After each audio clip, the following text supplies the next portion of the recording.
Welcome, and I'm very excited to have all of you here, my colleagues, but above all, our current students.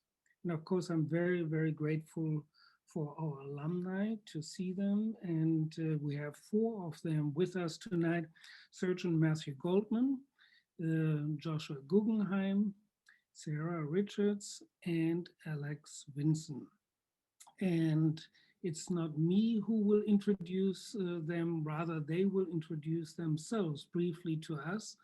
After that, I will have a set of questions, which is in the larger context of the humanities, the grant that my colleague, Professor Maxim, just mentioned, and then also geared towards particularly what it is that when they study German and where they see themselves today in their current role and profession, in their career, how these two are connected or how did they evolve.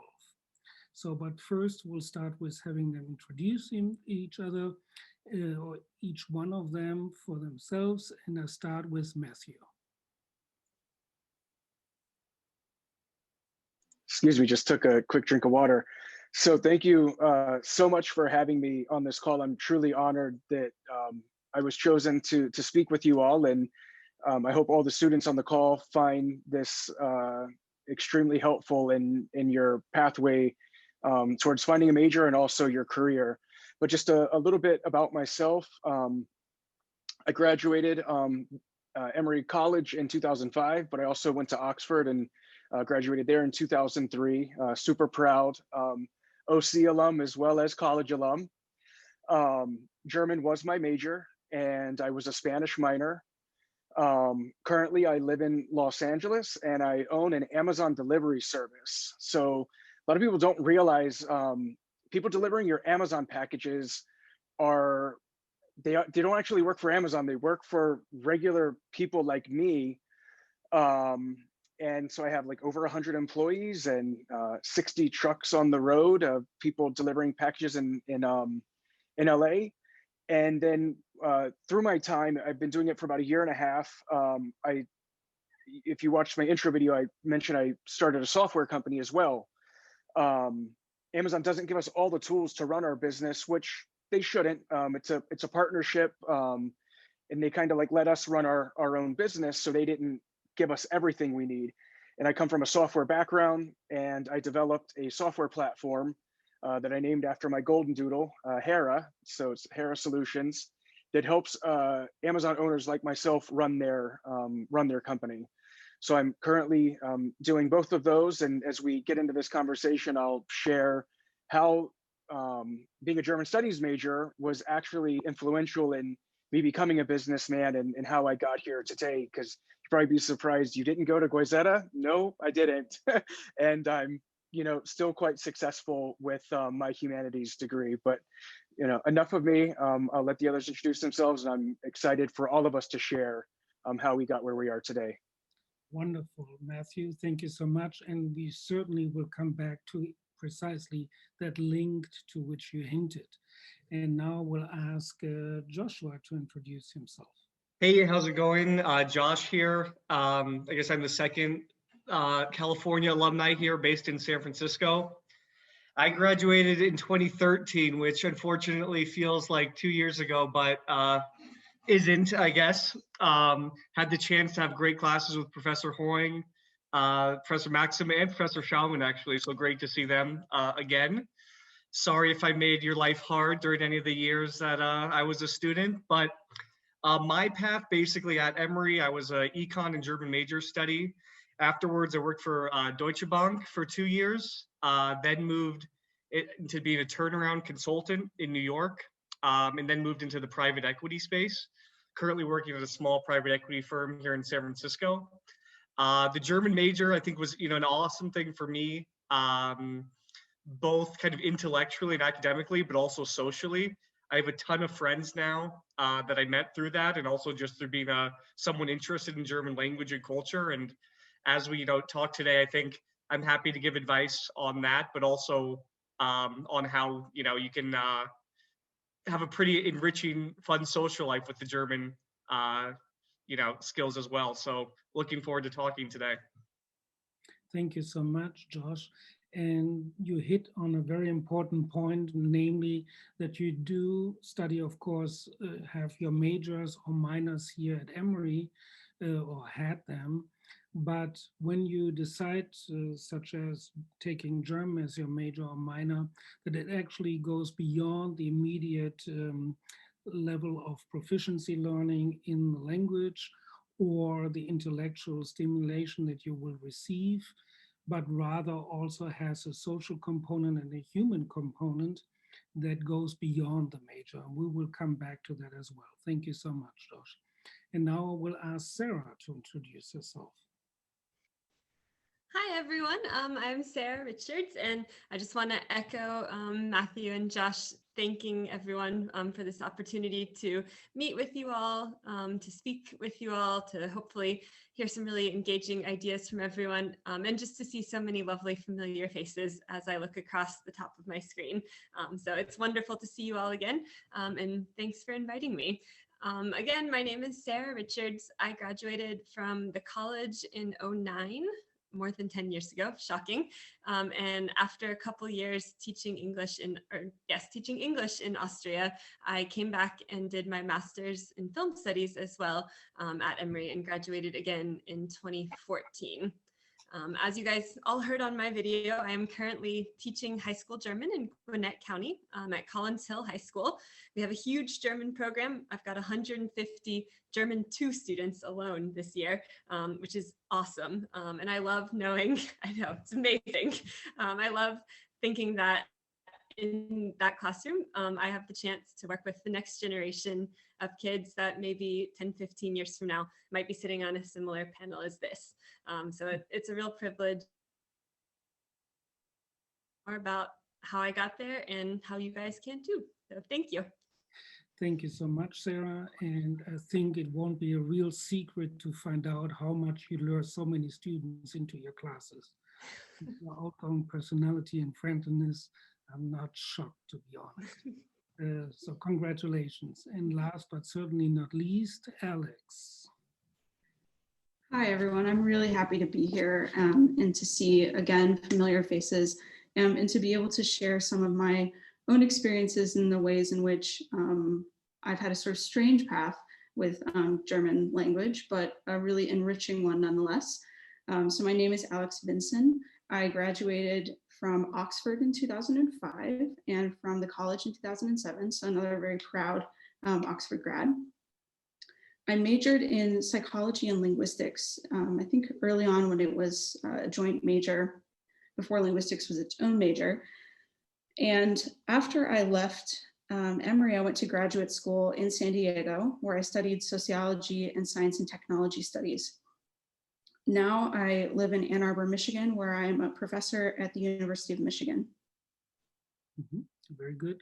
And maybe can you briefly squeeze in how the German fits in, because... Yes, I didn't want to undermine my other answers, but I'll say that German for me has been a source of personal enrichment. It's given me a very large part of my life outside of work. Like Sarah, I've spent a good amount of time in Vienna, and we have a number of shared friends over there. I will say that learning German did bring me a number of friends, and I've always been interested in music and in the arts, and learning about German history and particularly in the context of Austrian history, actually, all of the developments in theater and literature and music that took place there. Thank you so much. And as you see now, for those students who are tuning in, the current students, you see that our panel is quite diverse in terms of not everybody took German as their major, but it enriched their personal life, or it has consequences for their professional career in ways that are not that obvious right away. And I guess I want to start with that, particularly with Matthew, since he hinted at the beginning, what is the arc of being now a CEO of 2 companies, one for working for the Amazon distribution system, but also then developing a software? What is it that deciding or ending up in these two career fields, and basically the link to having studied German with us and my colleagues. So thank you for that, Peter. Joshua alluded to this a bit on his video, so I don't want to steal his thunder, but I think it's Go something for it, that, man. Go for it. well, it's gonna, I think, have a lot of overlap for us, I think for a lot of us.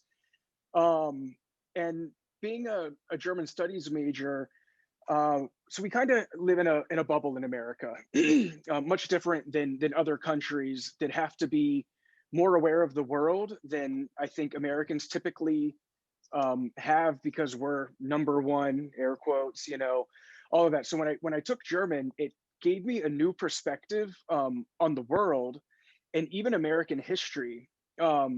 Also, a little bit of a background, I'm Jewish, and the German Studies program welcomed me with open arms, which was just amazing. And becoming a German Studies major and learning the history of Germany, and just to touch on, like, you know, one huge thing that was just so eye-opening for me in the very beginning was Germany basically taking ownership of the Holocaust and saying it'll never happen again, taking ownership, you know, even having laws against certain things. In our own country, we look at our past, and unfortunately, America can't say we do those things. You know, American history, we sweep it under the rug. I want to go go on a tangent, but it was just eye-opening for me to see, even as an American, how differently we portray American history. And I had to become a German studies major to learn about, you know, my own country. But needless to say, I was I think one of the first students to do the Vienna program back-to-back summers. And everybody said hi to the professors on the call, and the only one I know is Frau Schaumann, and I think she just came to Emory when I was completing. So, do you remember me, Frau Schaumann? Sorry. Is that a trick question? No, it's okay. It's okay if you don't. I don't think. Yes, of course. Because if the students are wondering, like, Matthew didn't acknowledge any of these other professors. Unfortunately, I guess I'm so old that a lot of the professors that I had have moved on. But needless to say, I did the Vienna program 2 times. Yeah, we've got this pandemic. I don't know what is going to change with the program and whether that's going to be there, but I highly encourage everybody to study abroad. And learning a second language, you learn how to communicate with people in another way. They say things in a different way. They look at things in a different way. And all of that is relatable to real life and business and any career you go into, because you're going to be working with people from all walks of life, from all backgrounds, and having a new perspective on how to communicate with people in a second language, how to communicate with a whole new group of people. It is mind-blowing. It was mind-blowing to me when I was able to, you know, sophomore year, speak conversational German, to speak to somebody in their native tongue and not have them have to speak a second language to talk to me, and they can express themselves in their tongue. So all of that was just so eye-opening to me. And let me just pause there, because I will not stop. Okay, very good. Maybe someone else wants to pick up is, so having had these kind of learning experience, very rich ones on a very personal level, is there also something that looking back now where you can say these things, indirect things that you just mentioned, or direct things about the cultural history of Germany, that is of somewhat translatable use or maybe even immediate use for you in your current job? Am I still taking that one? Yeah, that question still goes to you before. Okay. Yeah. Yeah, absolutely. I think it just goes back to having more of a worldly view and learning the history of another country as well as it's not just Germany, if you further your studies in German, that you'll learn about other countries as well in Europe in general. And taking that information and then the experiences of meeting people from other places, and then just relating that to working with people from different cultures or different backgrounds, or even if they're American, everybody's different. It just gives you a different perspective, and you can relate with people, I think, a little bit better, communicate with them better, because you've learned a whole different way of communicating. You now have a completely different perspective that people that don't know another culture, people that don't know another language, don't have the ability to do. Thank you. That's a very powerful statement. Does someone of the other three want to chime in on that particular question, how your studying German with us has some kind of either direct or indirect way in your current profession? Alex. I can certainly jump in on this one. One of the thing that I did directly after I graduated was I was a research assistant for Rosemary Garland Thompson, who is in the Department of English and in the Women and Gender Studies program at Emory. And I worked with her on a research project in the German Federal Archive in Berlin for the summer after I graduated.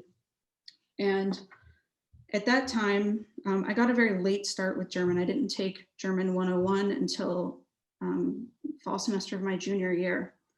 So you can imagine by the time I graduated, I had had 5 semesters of German, and all of a sudden I was translating documents in the German Federal Archive and having to do a lot of research logistics for the whole sort of excursion that we were on. As a side note, I will never forget that Dr. Herring actually happened to be in Berlin visiting family and made a point of checking on me, in addition to helping me find a place to live. So if you're ever wondering how far the German Studies department will go to make sure you're successful, look no further than this example. I had to learn a lot very quickly when I was in this job, and doing this research taught me independence. I was responsible for the German language and responsible for the conduct of this research. Professor Garland Thompson spoke very little German, although she had lived in Germany incidentally as a younger person. I had to learn a lot of creativity. My language skills weren't very strong. There were a lot of workarounds that I had to come up with. The archive that I was working in, the particular band of files was not accessible through the regular computer. You had to specially request it. And the archivist at the counter often didn't know what that particular band was. And so I had to really figure out how to explain to them what was going on. And I remember when I was at Emory, we talked a lot about how you can learn a lot about a place by paying attention to the sort of place that it is and having a sense of yourself in that place.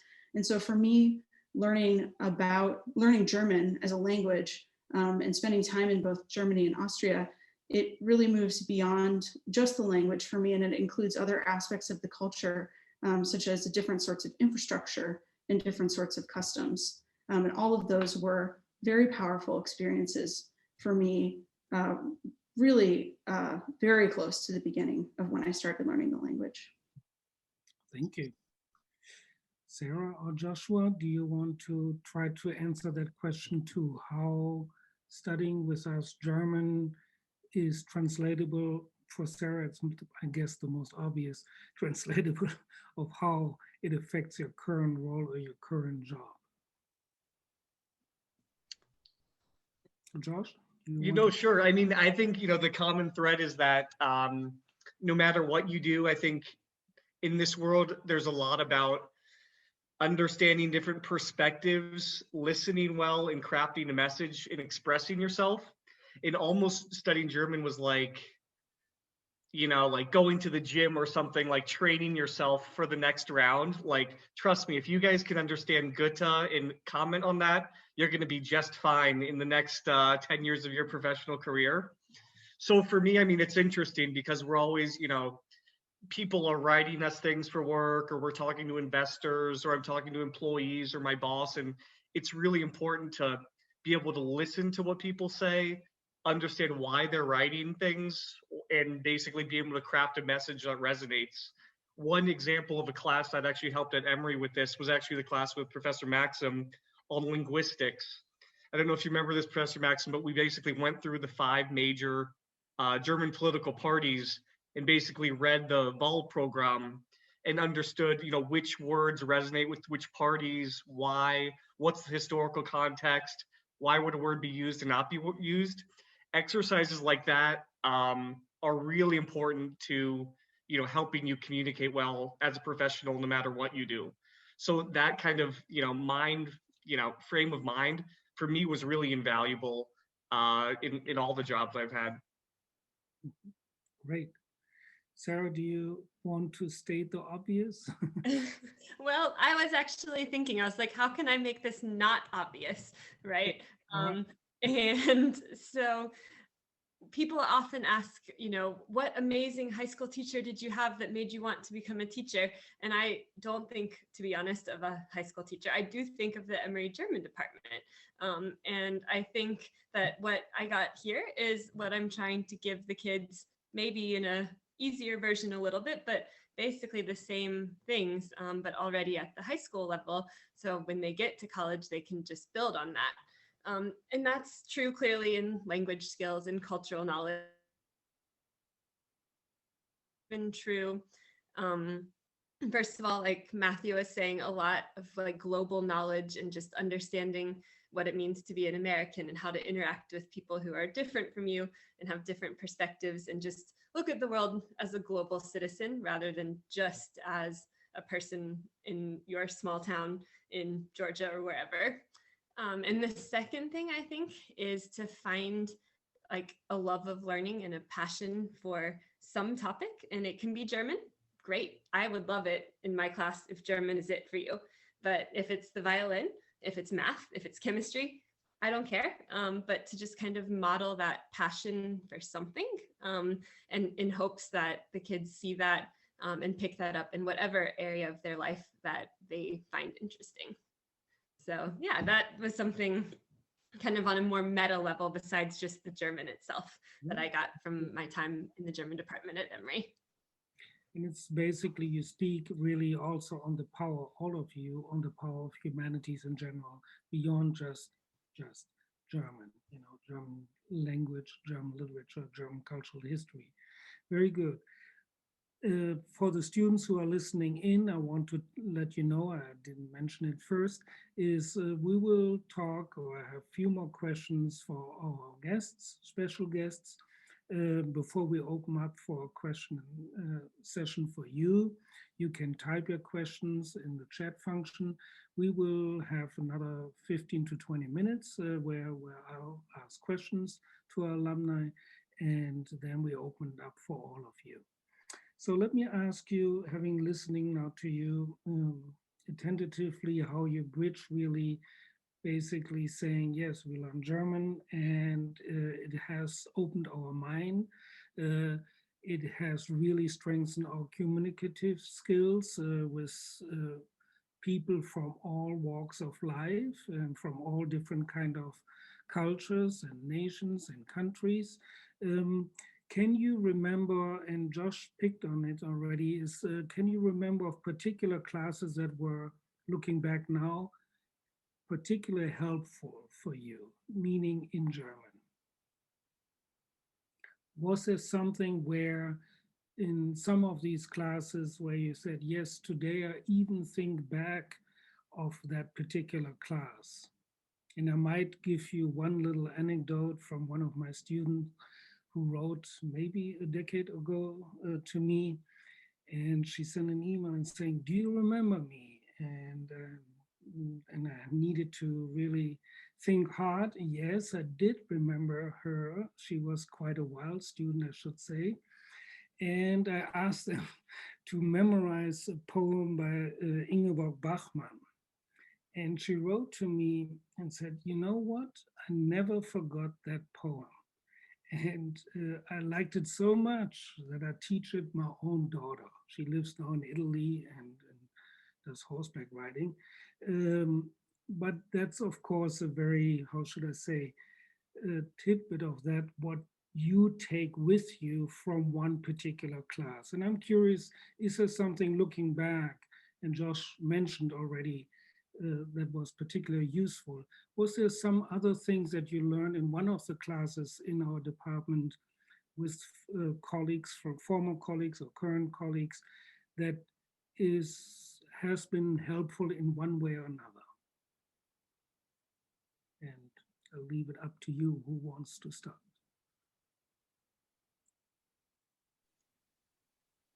I'll go ahead. I kind of want to piggyback off of what Sarah ended with. And of course, we're all here to, sing the praises of our time at the German Studies department, but also what Sarah said, just, study whatever you love. And that's why I became a German Studies major.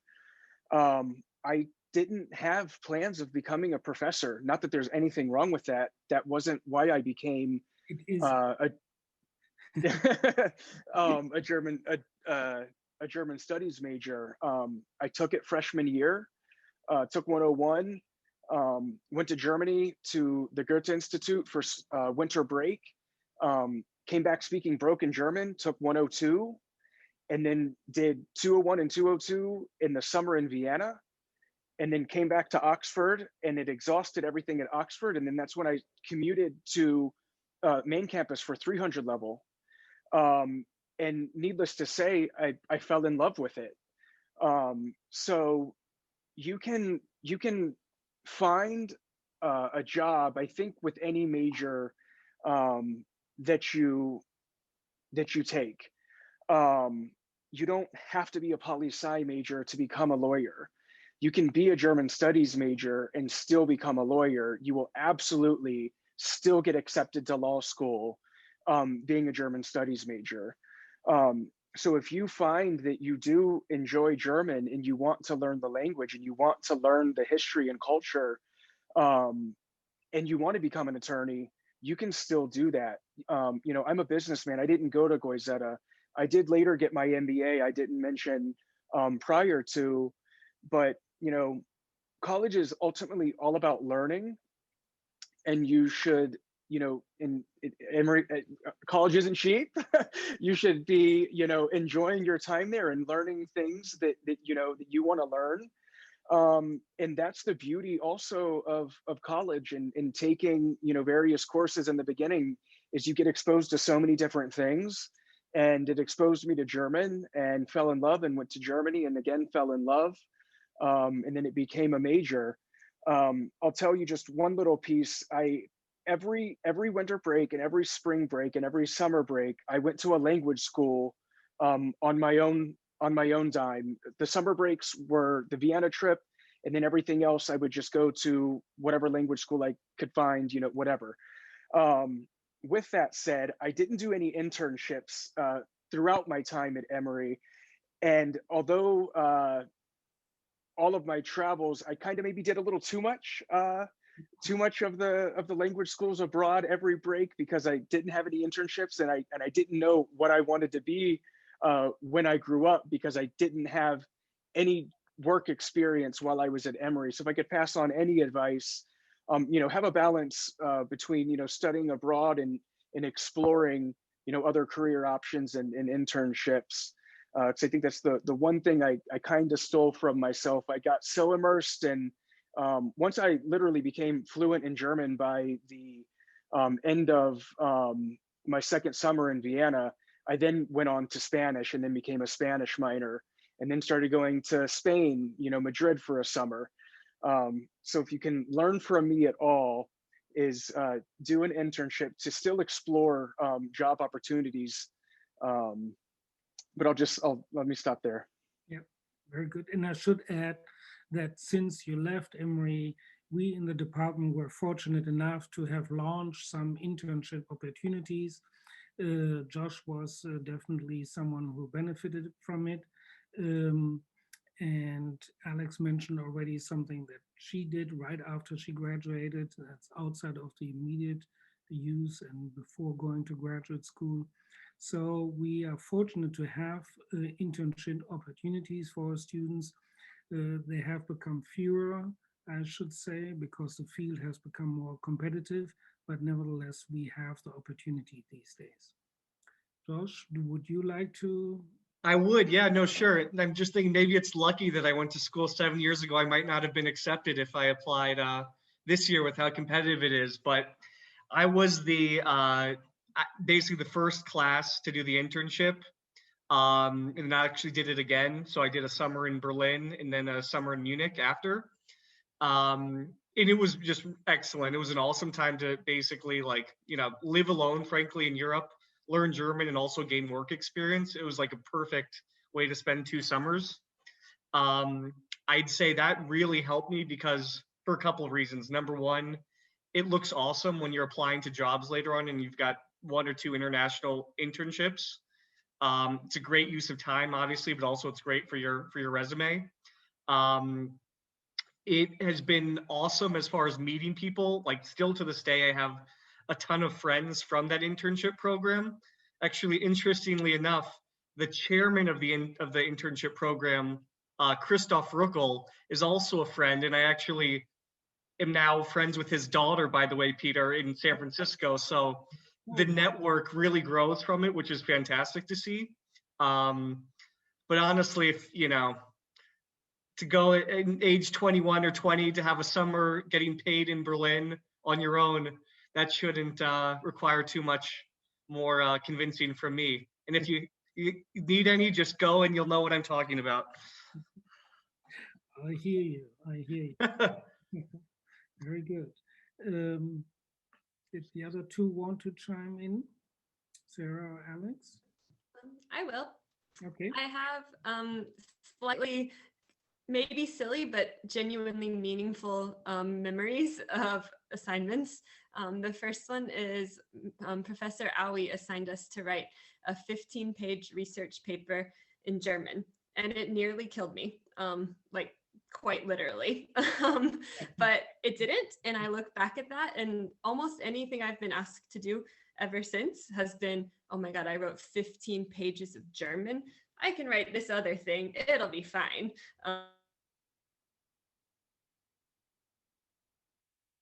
Presentations.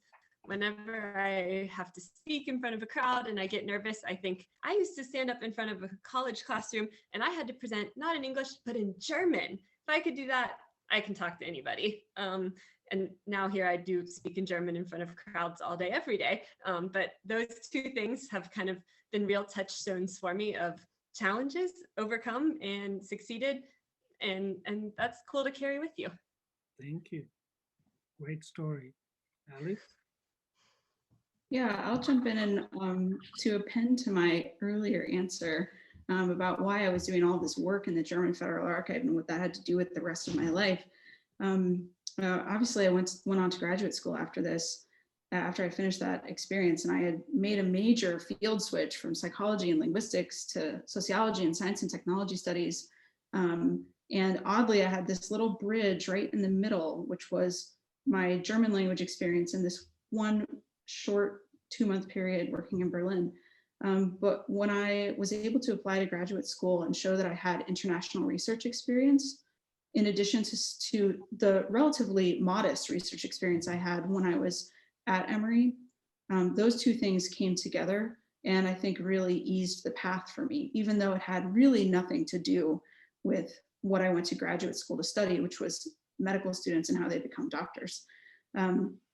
I did find that there were other things about what I had learned in my German courses that helped me understand some of the other training that I had when I was in graduate school, particularly the training that I got in history of science and lots of just general acquaintance with European history and what had been going on, particularly in the 19th century.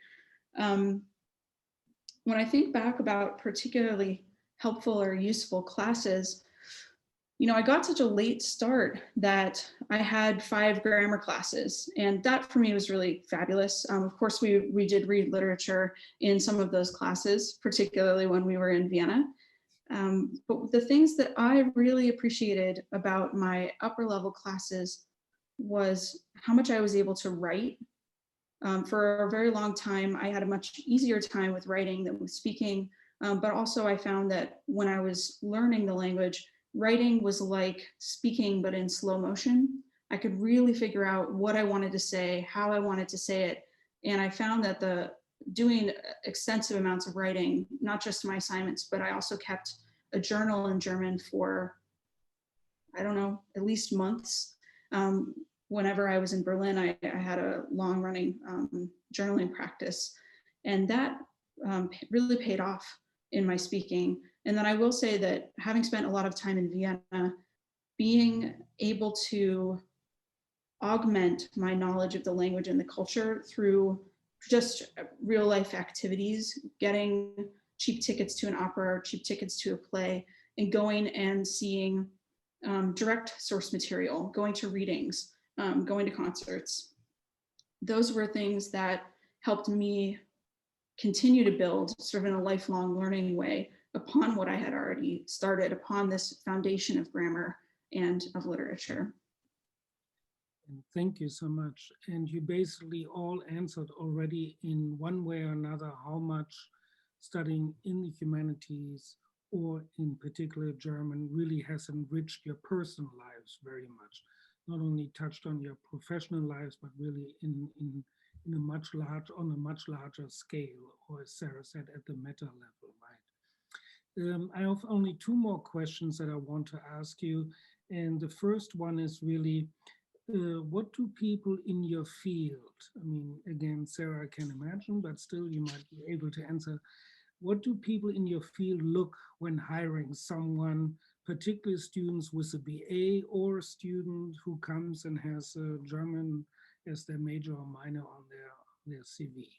What do people look for?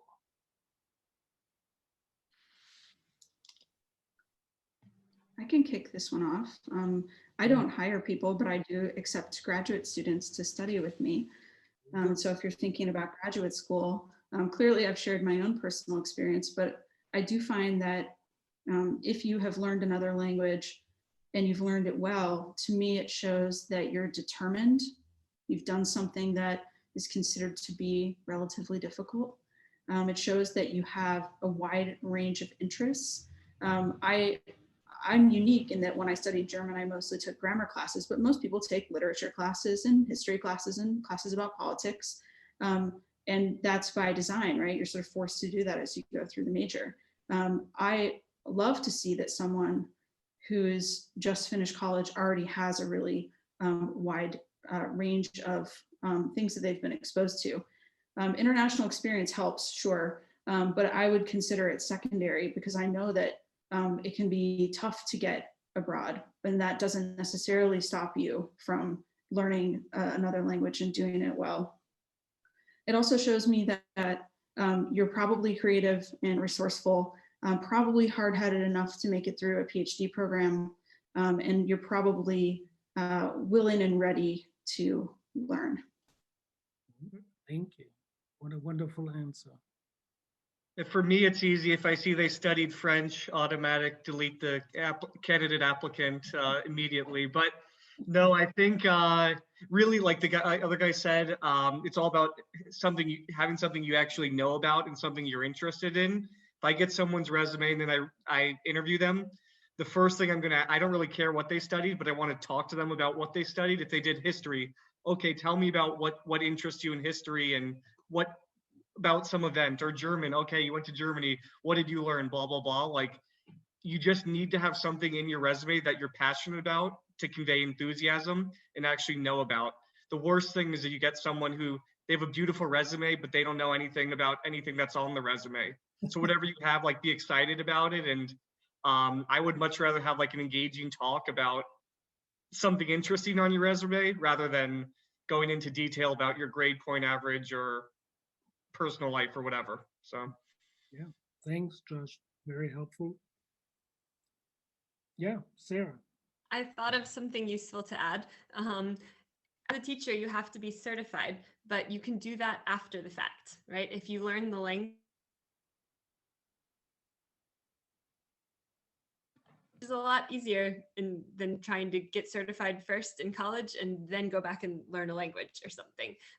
But just to throw that out there, I did an alternative program. It took 1 year. It wasn't very expensive, and I'm just as certified as anybody else. And so you can use your college years on language or anything, and then still become a teacher later. Thank you. That's very helpful. And Matthew? I think everybody really already summed it up quite beautifully, especially Alex. She went into great detail. And Joshua's points on when discussing the resume. I think you don't necessarily have to be a German major. I think it would help to at least, be a minor. I think that shows a little bit more, of what you put into the language and the learning. That when you're interviewing and you can talk about your experiences and challenges in learning a foreign language and being able to communicate in a foreign language and the obstacles that you had to overcome and how you can relate that to the job. And, it might be something that you've never done before. Most people, their first job out of college, you haven't done it before. You can show them, I didn't know German before I went to Emory. I didn't take it in high school, and I took it and I excelled at it.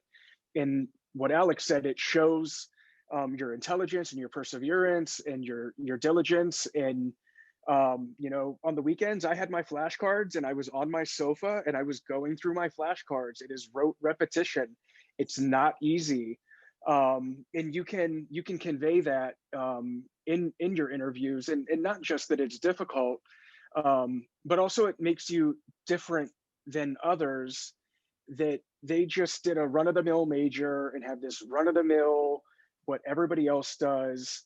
And I think having more of a worldly experience, the foreign language, the foreign experience, even if you don't go abroad, is helpful in you standing apart against somebody else, and gives you an extra flair in that interview to talk about your experiences, because they'll most likely be interested in hearing about that, for sure. Thank you. Thank you so much.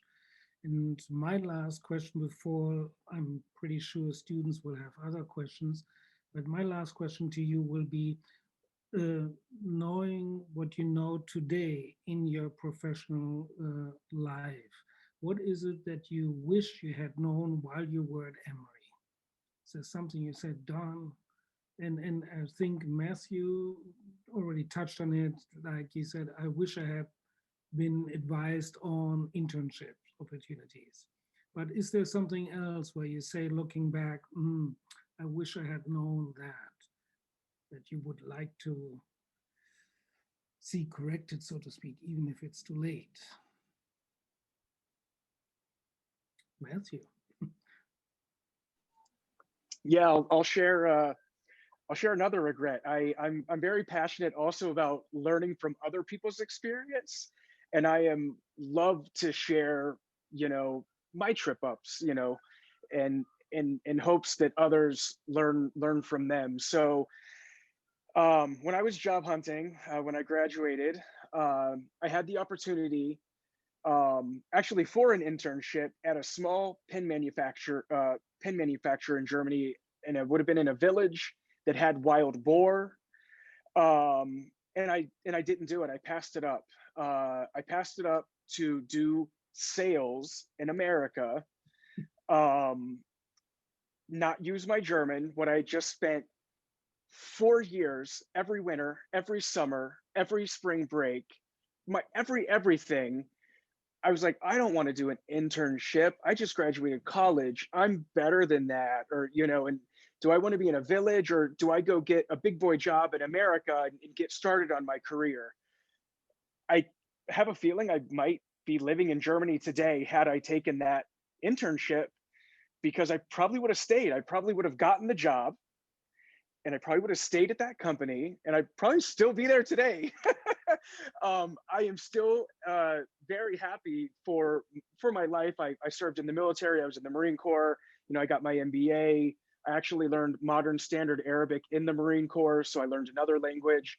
Extremely happy with how my life turned out. It's been very, you know, all over the place. But if I could look back at it, and if I wouldn't have passed up that opportunity, and I don't know, I haven't explored trying to get a job using my German today, but I'm like, I almost feel like I passed up that opportunity. Like I'm too old, and you know, so just follow your heart. Follow your heart. Don't follow money like I did, and don't pass up an opportunity like that. And Okay. that is the honest truth.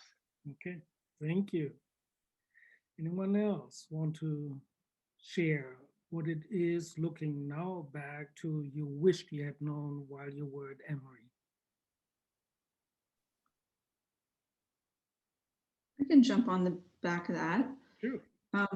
I also wish that I had done a little bit more random stuff and been a little bit more open to trying things. I think that I got better at that as college went along. And I did have a fair degree of randomness in my college years and did try a lot of different things. And I'm really proud of that. And not just sort of trying different clubs and stuff, but knowing going into college that I was going to take a very, very wide range of courses. I changed my major a lot of times. And I think that I would still do more of that, more of trying stuff. I can remember that I didn't take French as a freshman in college because I thought that everyone taking French 101 was already going to be too good at French for me to take the introductory French course. That's ridiculous. Clearly, by the time I started German, and I also did Italian, I learned that, but it did take me a while to get there. I'm glad that I had a lot of twists and turns even after college. It's definitely not been the path of least resistance, but it is certainly something that I can look back on and say, I've been having a really fabulous adventure, and I've always been able to pay my bills, even if it was very close. Thank you. Wonderful. Josh or Sarah? I mean, I have a lot of, we could speak the rest of the hour about regrets I have about things I didn't do right. But I think one of the best things about the German department is that I actually had pretty good relationships with professors outside of class. I did a really poor job of that outside of the German department. Like, for example, I did econ. I was supposed to once meet with my econ, faculty liaison or whatever. It turns out the guy had left Emory. Like, I never once met with the guy. So go meet with your professors. It's more important to have a personal relation, like have a goal, like one professor relation per quarter semester. That's more important in the long run than if you get an A or an A- on your final paper. So just more, human relations, number one. And then number two, I think you've got a lot of time. Like these days is harder with Zoom and everything, but if you've got 3 days of, or I guess 5 days of 3 hours of class and homework, there's still a bunch of time. Like make the use of it, like work on the side, take another course, take a class online, read. There's a lot of time to have fun and relax, but you're not really going to have another time like this where you're going to have so much free time. So just make the best of it. Thank you. Sarah?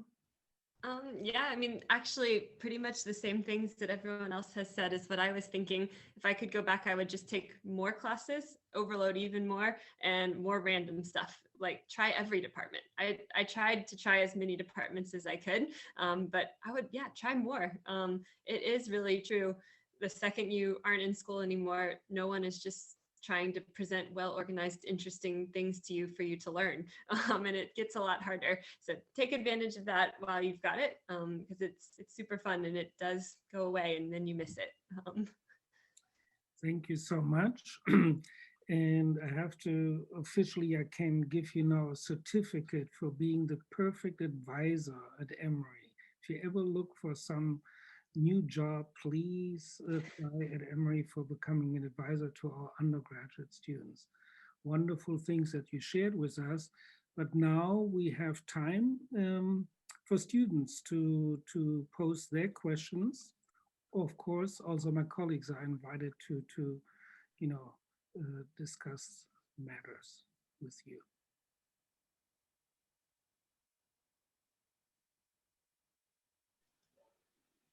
And I encourage all students, don't be shy. That's one. Can the students unmute themselves? Like Madeline and Hannah have questions. Can you guys unmute yourselves? Mhm. Can you hear me? Yes. Oh, lovely. So my question for you is, was there any point sort of during your German studies career or during any of your experiences abroad where like you learned something that you didn't expect or had an experience that you were like, I can't believe that I learned this from German studies, like just an unexpected experience that you had? Every single day.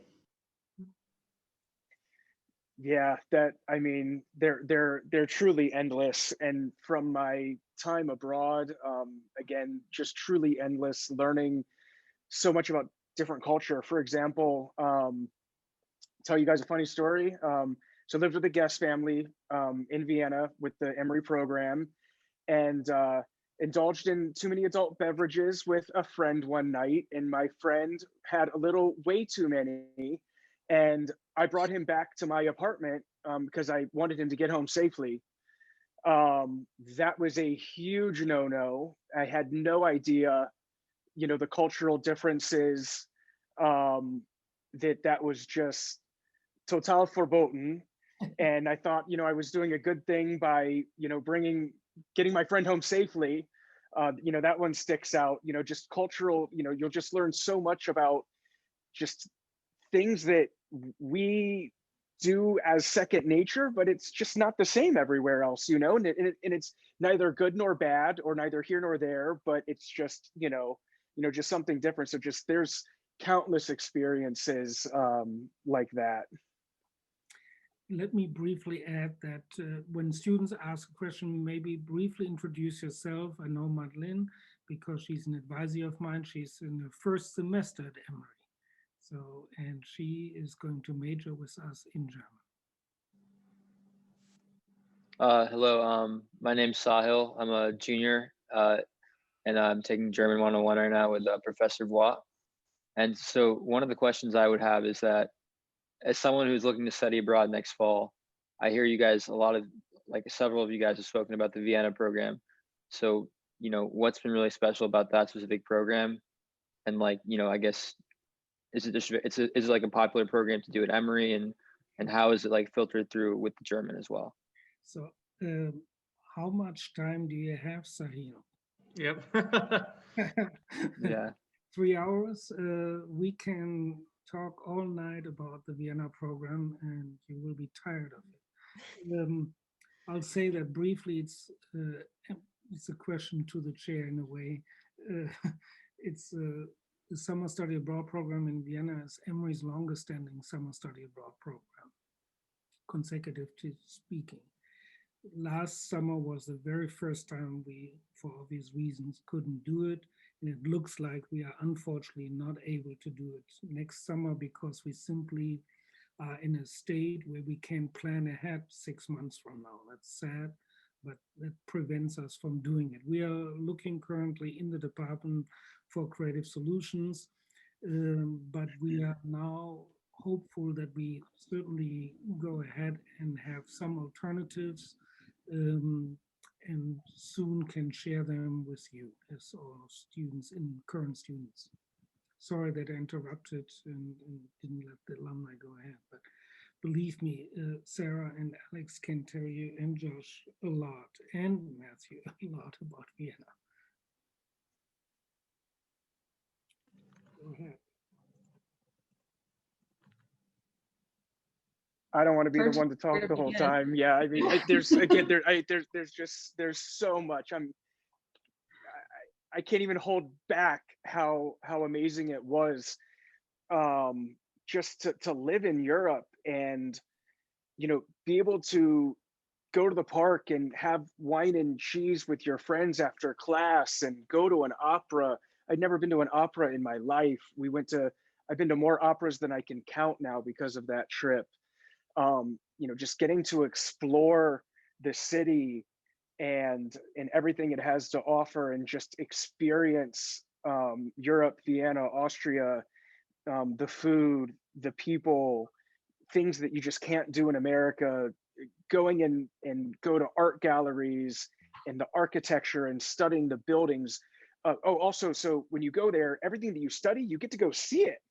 You know, the buildings and the history and the monuments and the artwork, you get to go see it all in real life and experience it as you're learning. And it's just, I mean, I did it back-to-back summers. And again, I think, you know, I'm old. Was one of the first students to do that. I think I exhausted almost every German class there was at Emory to offer because I took such an accelerated path. But I mean, that's how awesome it was. I'll piggyback for 1 minute on that to say I went to Vienna in 2008 as a Emory student, and this past summer was the first time I hadn't been since 2008. My obsession. This summer I threw myself my internet is unstable, it says. Well, in any case, I'll do my best. I threw myself a hashtag Wien from Home 2020 summer, in which every week I picked up on the themes from 201, 202. I cooked, I reenacted the Schneeberg trip up Stone Mountain. I read books and watched movies and taught myself and my parents things to all the topics. Like, it was wonderful, but I hope I can go back for real next summer. So in short, Vienna is amazing. Definitely come with us one of these years. Sorry, just to say, like, I've also like previously been there one time, so that's what I was asking, just because I was wondering, you know, I'm sure you guys mainly spend a lot of time maybe like in the city center and that sort of thing. So yeah. Hannah, did you have a question? Oh, sorry, Alex was going to talk, but Hannah, I saw you had your hand up earlier. Just don't forget your question. Yeah. But Alex, sorry, you were about to talk. Yeah. I'll say real quickly that what I really enjoyed about the Vienna experience was that it was a very concentrated dose of German. It's a whole year's worth in 6 or 8 weeks. I enjoyed having the opportunity to think only about German and to really focus on that. During the semester, I always felt like I was being pulled in all these different directions. While you're in Vienna, what else are you going to do? But learn German, practice it, see what sort of trouble you can get yourself into and successfully back out of, and just explore and understand that, of course, you can't treat it like a playground, but you can try to figure out how to live in step with the Austrians. Thank you. Hannah? Yeah, thank you, Dr. Herring. Yeah, it's so great to see all of you, and thank you guys so much for being here. It's really kind of you guys to spend time with us. And really briefly, my introduction. I'm actually a student at Oxford. I'm in my first semester of my sophomore year. Yeah, I know. So I really resonated a lot with all of you, but especially Matthew and Alexandra. And specifically, I also play the viola. So Alex, I get your ties with the music. And yeah, I was actually supposed to go to Vienna this past summer, and unfortunately due to COVID, that couldn't happen, but I was super excited to get to learn more about Beethoven and Mozart. But I'll make one comment. I really loved how you guys focused on how your major doesn't necessarily have to be synonymous with your career and what you end up doing, and kind of that focus with the humanities and in general is really like beautiful and important. But I had one question for you guys. So what were some strategies, you guys kind of touched on this earlier, that you guys used to develop your confidence with, you know, second language acquisition and really learning German? Well, obviously the beer culture and the wine culture of Germany and Austria can help with the linguistic confidence at times, but I think, you know, it took me a while to figure this out, but in America, I think we actually have the wrong idea of learning a foreign language. I think it's really heavy on the grammar's always got to be perfect. And even if you make a minor error, just don't even take a risk and speak, because the minor error will be so embarrassing, it'll just set you back. If you look at Europeans or other people who learn English, for example, as a second language, they communicate very well, but they still make minor errors, and it's totally okay. So I think the way to think about it is like maybe focus a little bit less on being perfect and grammar, and a little bit more on like actually having a fluent conversation. And, you know, if you make mistakes, think about it. Yeah, you might have some people who speak English as a second language who make grammatical mistakes. I make grammatical mistakes in English too sometimes, but it doesn't stop me from communicating. So more of that view, I think the more you can think that way, the more you'll enjoy it. Because if you're sitting there thinking about, you know, the plusquamperfect and, you know, subjunctive case and all this, it might take the joy out of the language, except for Alexandra, who said she enjoyed the 5 consecutive grammar classes at once. For the rest of us, maybe not. Well, I also went on and became a professor, so I think I have my nerd. I'll say, as a person, I have a very strange balance between knowing when I need to be bold and really try something, but I'm often really nervous on the inside when I'm doing it. When I sort of knew that I was going to go to Vienna, there was a music course and I was going to apply for a scholarship and I really wanted to do it, but I had read that you have to live with a host family if you go to Vienna. I was so nervous about this that I started learning German a year in advance before I knew that I had been accepted to the program.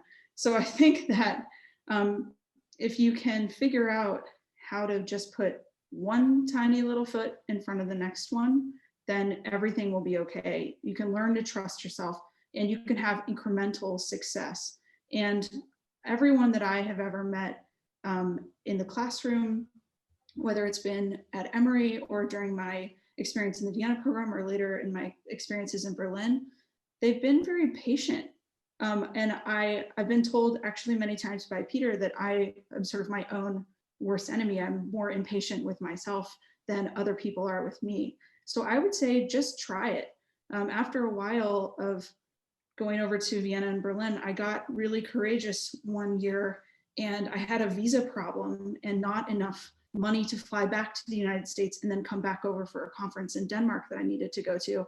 And what I did was I moved to Turkey without knowing anything really about what I was getting into, just that there's been so much Turkish immigration to Austria and Germany, why should I just not go to Turkey and explore and see if there's sort of reverse migration. That was one of the things that I was interested in. Very weird, and ended up being very wonderful, but very, very scary for me. But having done it was completely worth it. I've got some, I think, great tips to help with your language acquisition. And of course you hear, you know, immersion, but music. There's great German music. Xavier Naidoo, one of my favorite. Herbert Grönemeyer, wonderful. Print the lyrics or whatever, you have them on your phone. Look up the words, it's fun. Learn the words, sing along. Try to watch German program. Even if you don't understand it, I just always had it on. I mean, I was so crazy.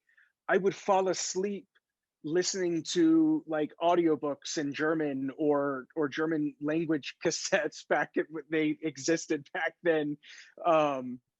And I just told I don't know if there's any literature or studies behind it, whether you can actually absorb anything in your sleep, but I said, let's try it. You know, I did everything, you know, like I said, on the weekends, you know, in the very beginning, just trying to learn words with my note cards. But now we've got they had cell phones back then, but we didn't have apps like we do now. Now you got flashcard apps on your phone, you know, you've got that everywhere. I used to carry stacks of flashcards. So, you know, there's so many ways you can watch stuff online now that we didn't have back then. So much access to music, learn the lyrics, look up the words. Whatever your passion is in your native tongue, go read about that in German. Go read about what you're already passionate about, but just in German. And then you learn about that that way. if you do have the chance to go abroad, or when the Vienna program does come back for maybe some of the younger students, don't hang out with Americans. You know, you're going to hear this. It's really true. Don't try to make friends. Try to make friends. Go out and explore on your own. You will just be sucked into speaking English, and you'll throw away a summer of being able to speak with natives. I would go out with my guest brother from my guest family, and made friends with his friends. And you've got to challenge yourself. Like Alex said, don't be afraid. And like Josh said, don't be afraid. People in other countries have such respect for Americans that learn a foreign language. You get an immediate pass. They are so enamored with the fact that you want to speak their language. You could butcher it all you want, and they're smiling, because again, you know, it's not often that they get to talk to an American that wants to speak to them in their language. So, you know, don't be afraid. Truly, they will embrace you with open arms. And if you practice all of these things, the flashcards, music, TV, you know, read about things that you already love, you know, in your current day to day, it'll pay dividends, and it'll make language learning fun, and it'll make this whole journey fun. Thank you, Matthew, and all of you sharing that. I actually took the liberty and pointed you to our own website, where you find a host of resources that you want to explore. And the beauty is with the internet that you have access to TV, to different media in Germany, and we list a few of these. But more time for questions from others. Thank you guys so much.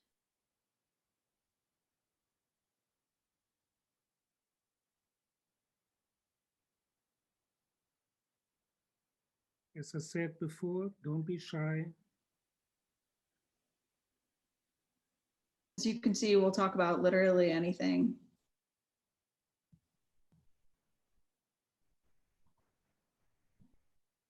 Hi, can you hear me? Yes. Mm-hmm. Hi, I'm Lilith. I'm in my 3rd year at Emory, and I'm a German major right now. Oh, hold on.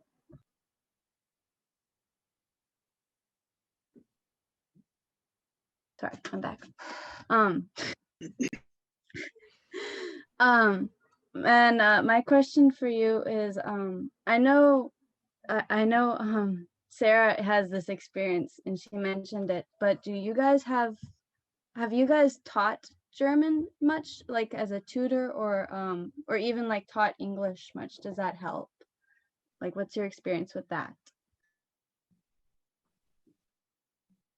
Well, I taught German for 2 quarters when I first started graduate school, as a German instructor for college students and other graduate students. That was for me extremely fun and highly worthwhile.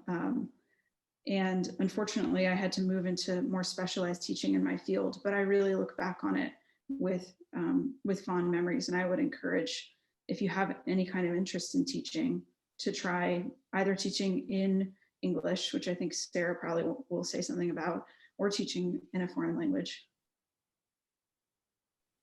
Well, tutor, yeah, go ahead, Sarah, sorry. Okay, I'll be quick. I was just gonna say, when I graduated from Emory, I did the Fulbright program in Austria as a foreign language teaching assistant, which was incredible and one of the best things I ever did. And I was teaching English, but I learned so much German and a lot of English, to be honest. And it was really, really worthwhile, just the whole personal and professional experience of living abroad for 2 years by yourself right out of college. You know, it's definitely, you learn a lot in those formative times. But the work itself was also very fascinating, a great way to meet people who are interested in languages, in culture.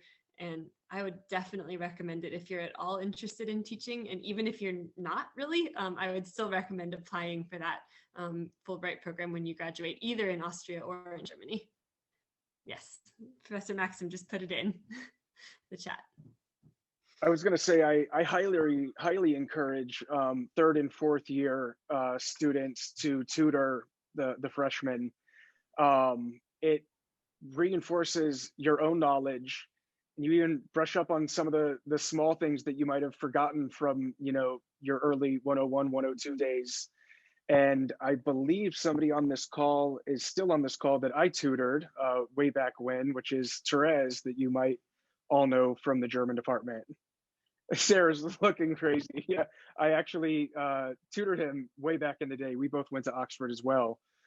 So tutoring is a great way to reinforce your own language skills. And I will negate a little bit of something Alex said. You don't even have to have an interest in teaching to do that. I really didn't, and I just did it because I just wanted to help, and it even benefited me a bit in a way as well. So even if you don't have an interest in teaching, I would encourage you to look into tutoring at Emory because you'll find that it's extremely beneficial for yourself, and you get to help somebody else.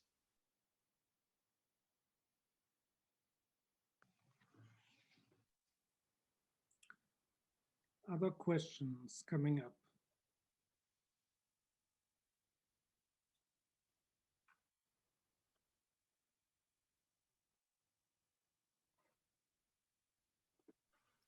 And if I can just quickly say that, just another plug for the program in Austria, the applications aren't due until I think January 15th. So for you seniors out there looking for something for the 2021-2022 academic year, their applications are still can be submitted.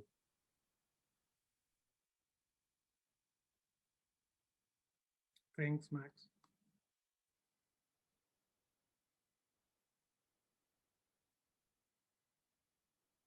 And again, also, if no other students, I can't see, I have to admit, I can't see all of you, so I don't see if someone raises her or his hand.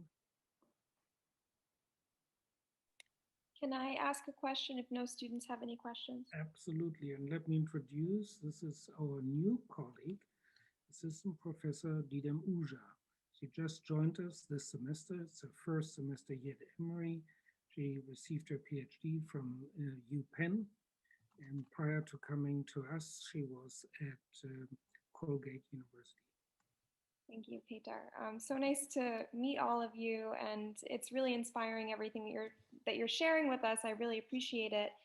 One thing I was wondering is, and Alex, you'd mentioned this a little bit about experiences with undergraduate research. So I was wondering if others could maybe talk a little bit about either formal or informal research experiences that they might have had, either within the German Studies department or in other departments, and how you view that as part of the package of your studies here at Emory.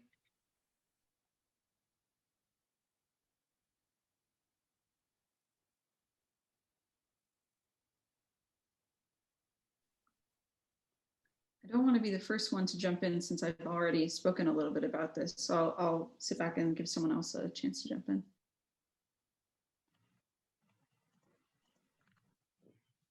Hearing none. Well, I guess I can share a little bit more detail. So I've already spoken about my experience after I graduated. That was with an undergraduate research program that takes place in the summer. I'm not sure if it's still offered, but it was a fabulous experience.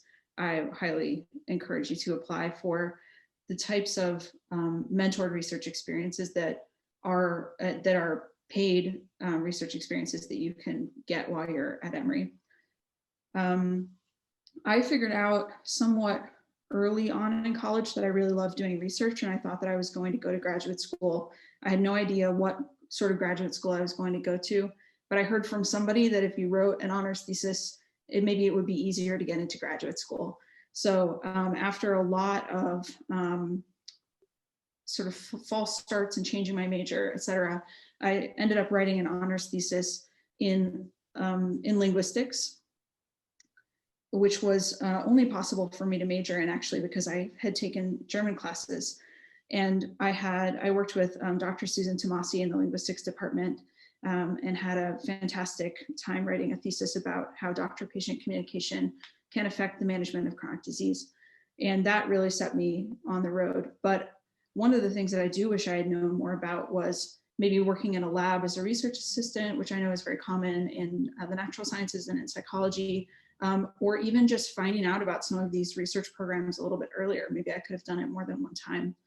So if graduate school is something that is on your radar, I can be very good evidence for you that it really doesn't matter what you write a thesis in or what you write a major paper in, that you can use it as a writing sample for any kind of graduate program. And it shows that you have gone through and committed yourself to a project and carried it all the way through. And that's often enough to clear the bar.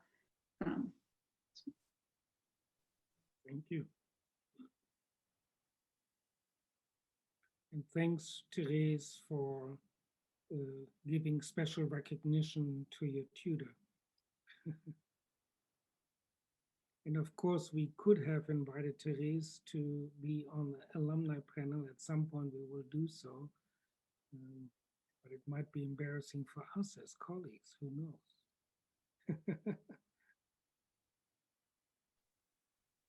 Any other question?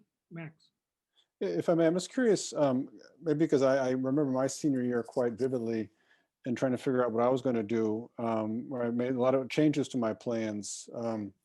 Could you talk, maybe I'm thinking of our seniors, but also those who are approaching senior year. Could you talk more about the steps you took senior year to exit Emory and make plans for beyond job hunting? You know, Alex, you lined up the research. When did that happen? How did that happen? Because you're in linguistics, but you worked with someone in English. Matt, you said you got a couple of job offers, Germany, the US. How did those come about?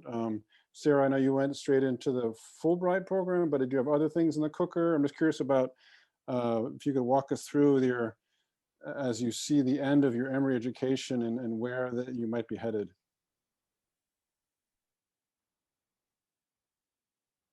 Thanks, Max, for the question. I can jump in super quickly. But so I did do Fulbright and I didn't have a great backup plan in mind, to be honest. So I'm really glad that worked out well.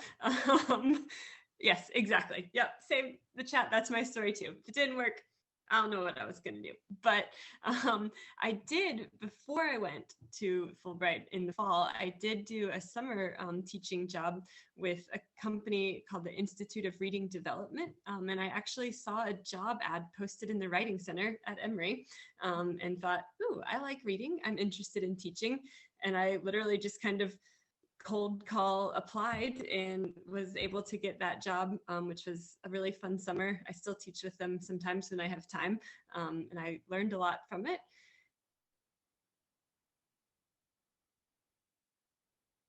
In other places. So honestly, just try one of those ads if something piques your interest, even if it seems a bit random, even if it seems a bit of a long shot. Sometimes it really does work out. So. Thank you. My advice here is just more broad in general, and that's utilize your resources. And this just goes with everything in life. Exhaust every channel. Friends, family members, job boards, the Emory Alumni Network. You can go search people and go search what they do, and you can email them. Excuse me. It's not that somebody's just going to hand you something, but oftentimes it'll just open up a door that you might not have known even existed. You reach out to an alumni that works for Pfizer, or you want to get an internship at BMW and they work for BMW in South Carolina, and they just talk to somebody and they make an internship for you. It's not even on the website. Of course, we still have to interview for it and whatnot, but just exhaust your resources, even your professors. I remember working with Frau Westbrook. Her son worked for BMW and, you know, got engaged, still does. Mm-hmm. Yeah, still does. So utilize your professors, utilize your network. Don't feel like you have to do it on your own, and don't feel like that, you know, some people say, oh, I want to do this on my own, or I don't want any help, or I don't want anybody to just give me something. That's not what's necessarily going to happen. it's just going to open the possibilities of things for you to do. So don't just look on one job board and then call it a day. There are just countless resources out there within the Emory network, within the German department, friends and family, that can be beneficial. And also, don't procrastinate. We all love to procrastinate. So if you don't want a super stressful exit out of Emory, you can start looking, quite in advance, because you'll start ruling out things that you either do or don't want to do or get exposed to, or you talk to somebody like, oh, I thought that was this, but it's really not. I thought I wanted to do this, or I thought this internship sounded nice, but then I talked to the program manager and that's not what I want to do at all. So if you find that out too late, then you've just got to give yourself enough time and it'll be much less stressful. Okay, with the last remaining minutes, I take the privilege as the chair of the department to wrap up things and maybe start responding to what you just said is and mentioned in the chat function is one thing that student feedback have given to us is always that we are relatively small and we are here to help students. So I want to really strongly emphasize that once again. All of my colleagues present here right now are definitely ready to talk to you at any time, to meet with you virtually these days, or I did this afternoon or yesterday afternoon in person. So don't be shy. We are here to help you. But my last question is also to all our panelists, wonderful panelists and alumni, is what kind of, we as professors like to teach and talk and point out things. But now we switch the role, and what is it that you as alumni might want to share with us what we in the department should do different, not necessarily better, but different, or some advice that you might have what we could do to help our students better?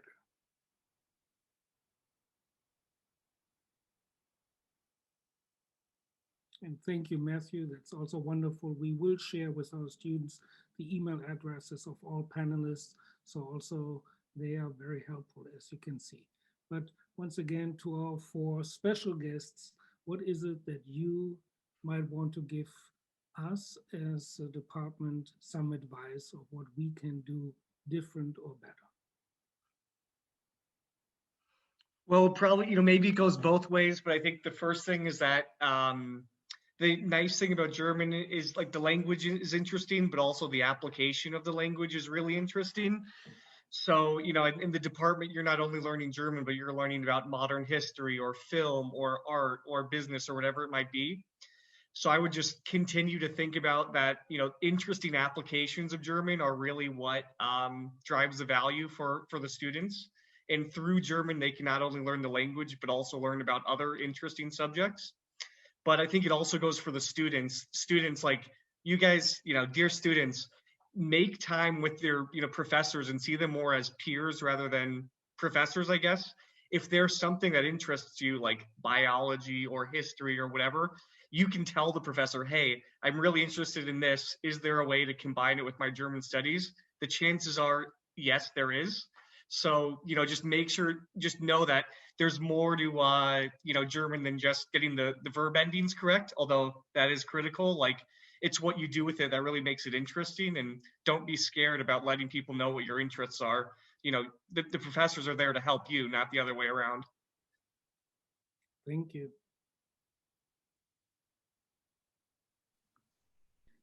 I'll say I have been very excited to see all of the growth that's been happening in the German Studies department. A number of new faculty have joined in the time since I've graduated. And that, I think, is a real testament to the leadership of the department, of course. And I can't speak to the demand, although I'm sure it is going up and up. But I think it's really wonderful to see all of the different faculty members who have joined from a number of different specialties, all of the things that, all the subject areas that it's possible to explore it just continues to broaden. And I think that that's tremendously exciting. Thank you. You know, I honestly don't have anything to give to the department to improve on. And students can be like, oh my gosh, Matthew, come on, give it up. They're not that amazing. Truly, I mean, I have no complaints. I had amazing professors, an amazing experience, you know, with the Vienna program 2 times.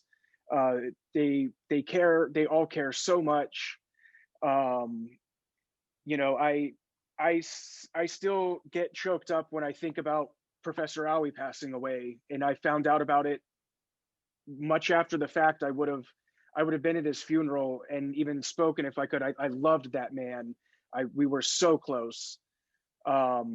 We actually had a really long conversation. He wrote me a recommendation. I enlisted in the Marine Corps. I didn't go in as an officer despite having my degree. And I called up Dr. Aoi for a recommendation to go to officer school. And we had that entire conversation in German, which was, I don't know how many years after graduation, like 5 years after graduation. And he was shocked. And I still have it. I still have that letter. Getting sentimental. I mean, the department has meant so much to me, that these professors truly care, the bonds that you make, how important not only Dr. Aoi was to me, but others. Therese will tell you, I got the email about this, and it had something about Frau Westbrook and a fund. And I texted him immediately and I said, please do not tell me she passed away. And he's, no, it's just a fund, you know, she's okay. And I got her cell phone number, and I haven't talked to her yet, but another professor that I had just a deep connection with all these years later. I'll be 38, you know, I graduated in 2005. I have nothing bad to say. It's just such a great department that cares about their students, that cares about their success.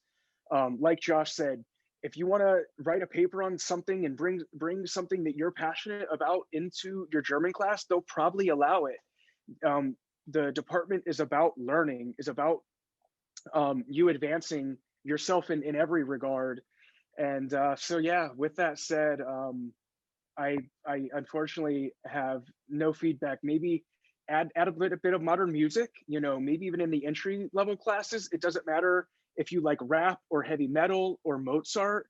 They pick a song in German and bring it in, and you guys translate it together. You know, make it fun like that, where they don't have to do it just on their own time. But yeah, I'll shut up. But can't sing the department's praises enough. I mean, I just had the most incredible professors that have touched me even to today. Thank you so much. Well, you can be sure that we share that happily with the D.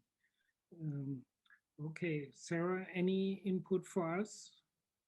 I also actually agree. I didn't have any negative feedback whatsoever. I was only a German minor. I was a sociology major.